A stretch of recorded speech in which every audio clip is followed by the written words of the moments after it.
Hello everyone, চলে এসেছি একটা নতুন মিনি ব্লগ নিয়ে। আজকে তোমাদের সাথে শেয়ার করব আমাদের এখানে সবথেকে বড় কালী পূজা ডিএরএমএ পূজার কিছু মুহূর্ত। আমার মা কালী পূজার উপাস করার জন্য মা তো যেতে পারেনি, সেজন্য আমি গিয়েছিলাম বৌমনি, মেজদি, টুম্পাদি আর আমার সব ভাগনা ভাগ্নি বোনদের সাথে। ডিএরএমএ পূজা আগেও নাকি অনেক বড় করে হতো, কিন্তু কোনো কারণবশত মাঝখানে অনেক বছর বন্ধ ছিল, তো আবার নতুন করে কয়েক বছর থেকে শুরু হয়েছে।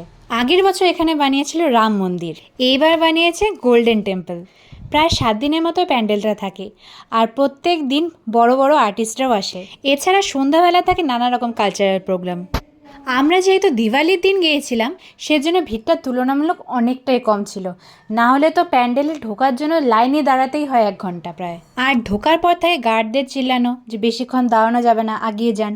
আগাতে হয়ও না, মানুষ ঠেলা দিয়েই নিয়ে চলে যায় প্রায়। আমরা যেদিন দিওয়ালির দিন গিয়েছিলাম সেদিন এসেছিল কেশব দে। চলো তোমাদেরকে ওনার একটা গান শোনাই।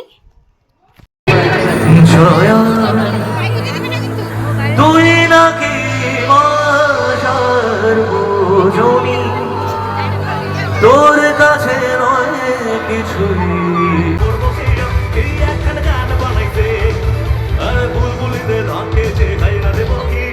আজকে তোকে থেকে মুখে জ্বলছে জোনাকি প্রেমের পাখি দিচ্ছে মুখে আয় রে যেতে আয় তোর চোখে হাতে মাননে পড়তে মন চায় বন্ধু আমার পিয়া কাছে তো পড়বো পিয়া এই একটা গান বানাইছে।